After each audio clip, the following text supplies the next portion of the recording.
Welcome to Facts and Firearms.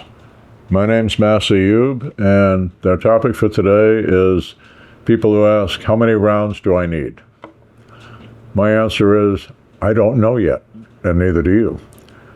First, we've got to ask, what's the context? How many rounds do I need in the gun? How many rounds do I need on my physical person for self-defense? How many rounds will I need for going to a shooting class or going to a shooting match? And how much should I keep in inventory?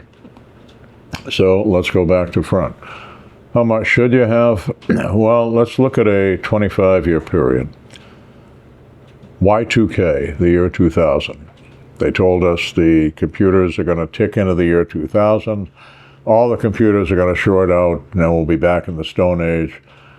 You couldn't buy a pallet of water at the supermarket. Everybody was prepared for Armageddon, and you couldn't buy ammo. 2008, the election of Barack Obama, the first openly anti-gun president, or certainly the most anti-gun president to that time.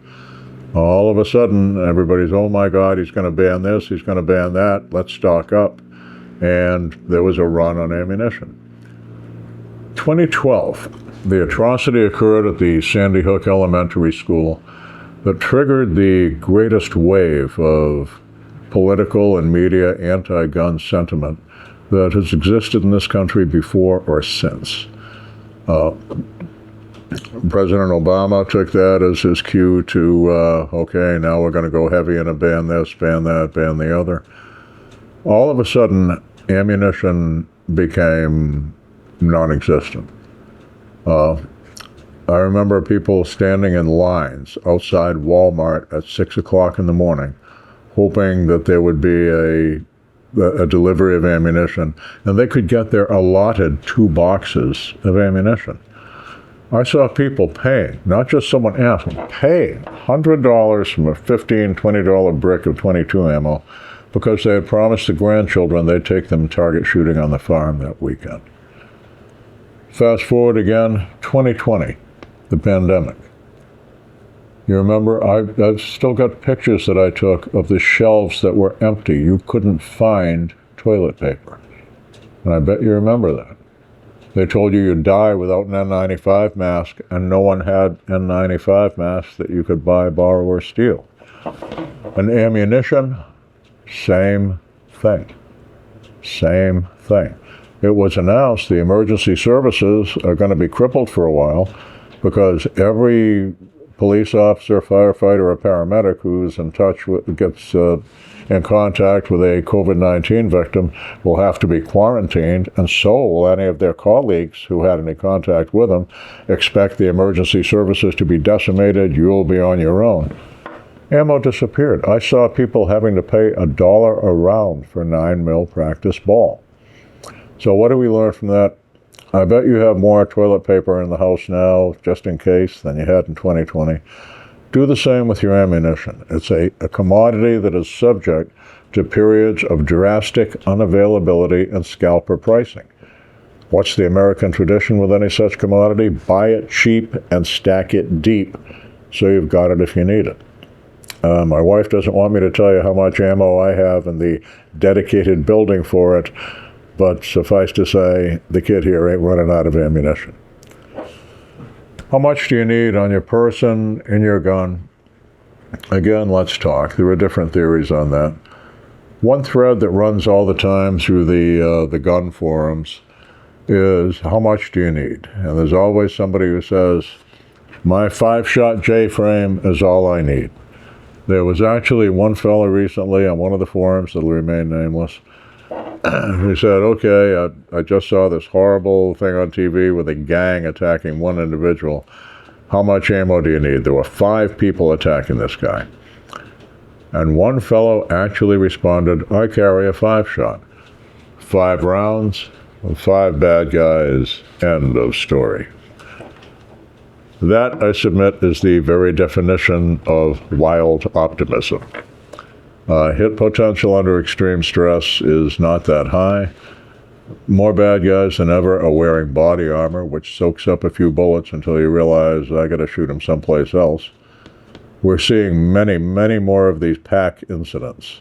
Okay, what used to be a lone carjacker with a knife is now 4 or 5 guys pull up in a vehicle, 4 of them boil out with guns, and you have a major problem on your hands. We're seeing in home invasions, it used to be the lone psycho kicking down the door. Now it's a gang of bad guys kicking down that door, and they've all got guns. And that would mean more ammo. In the old days, they said if you can't do it with 6, you can't do it at all.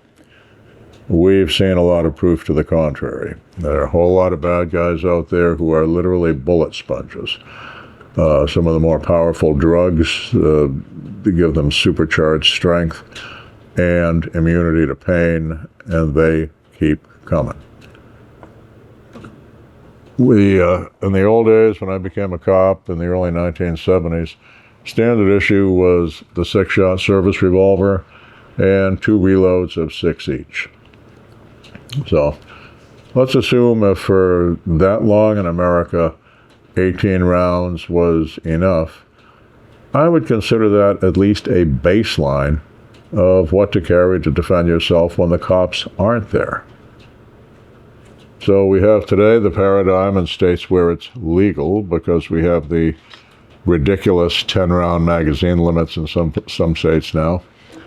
The first thing, by the way, that will be plea bargained out by the criminal with a so-called high-capacity magazine when he faces the justice system for his actual crimes with same. The 17-shot magazine typified by this 9mm Glock 17 mag. Now, if I'm carrying an 18-shot pistol, well, good, then I shouldn't have to carry. There's my 18 rounds, so I shouldn't have to carry more. I would strongly recommend, when you're carrying a gun, carry at least 1 reload. A gun without spare ammunition is a temporary gun. In the rare days when I carry a revolver as primary, which usually means I'm teaching a revolver class, I will carry more than 18 rounds. With a single-stack semi-auto, I'll generally carry 2 spare magazines. With a double stack, I may carry only 1.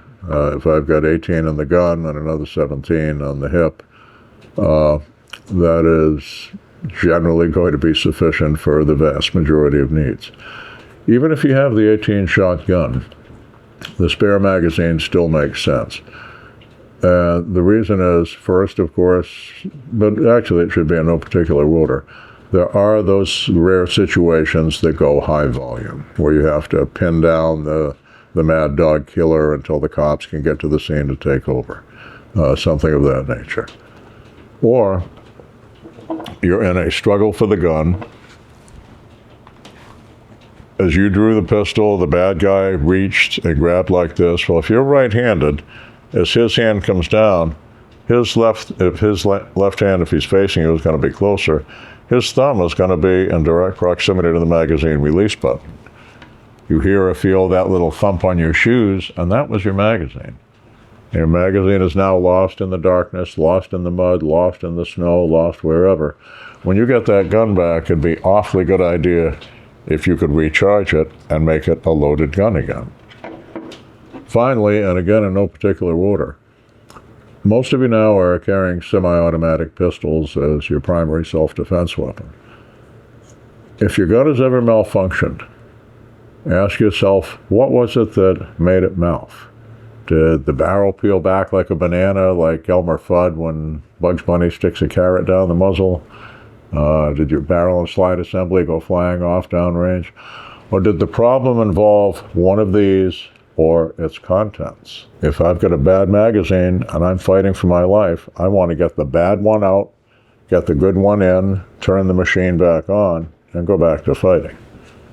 So those are all good reasons to be carrying spare ammunition on your physical person. As far as how much to stockpile, it simply depends on how much you shoot. If your gun is there strictly for self-defense, a couple of boxes of, a couple of 50-round boxes of good carry loads should get you through at least a year. I would want to have several boxes of less expensive practice ammunition simply to maintain my skills with what I consider to be an emergency life-saving rescue tool. I am a firearms instructor and a competitive shooter. That requires me to have more ammunition in stock. Every time I press that trigger, another of those cartridges disappears, and particularly when I'm on the road, I'm not sure I'll be able to replace it. What if the range I'm teaching on is remote and the nearest place that sells ammunition is 100 miles away? I want to make sure I have enough. If I'm going to a shooting class and they specify 500 rounds, wouldn't hurt to bring at least 600, because in some classes they'll let you stay later and practice a little bit extra. What we specify is, when we specify a round count for our classes at Massad Ayoob Group, we will over-specify rather than under-specify. If, for example, I've told you bring 500 rounds for this particular class, you'll probably only shoot 440. The reason is we've got a fudge factor in there of an extra 60 rounds in case you fail the qualification for some reason. You'll have enough ammunition to give it a second try. In terms of travel, California right now requires a state-issued license to purchase ammunition, which means those of us who are out of state are SOL. We are out of luck if we try to buy ammunition there. So I will either ship the ammunition ahead or carry enough with me. In a typical class, I'll demonstrate maybe 100 or so rounds fired. I will generally fly with a 9mm to California. I used to use a 45 just by preference, simply because 115 grain bullets are half the weight of 230 grain 45 bullets, and I can bring, with the 11 pounds limit in checked baggage when you fly, I can bring enough ammunition to get myself through and have extra left over. So basically, determine what your particular needs are, plan ahead. Be aware of these, what we call the ammo droughts, have happened so many times in the last 25 years. You want to be prepared for it. Don't wait until the day comes when toilet paper disappears from the shopping center and ammunition disappears from the gun shop. Have enough. The ammunition is like the gun itself. It's better to have and not need than to need and not have. I know that was a vague and ambiguous answer, but the fact is I was dealing with a vague and ambiguous question. Keep your questions coming, and keep watching. I hope you're enjoying this series, and I hope you're finding it useful. My wife, the Princess of Subtlety, put this here to remind me to tell you to subscribe and throw us a like if you wish, and ring the bell so we can notify you right away of future content. Hope to see you back.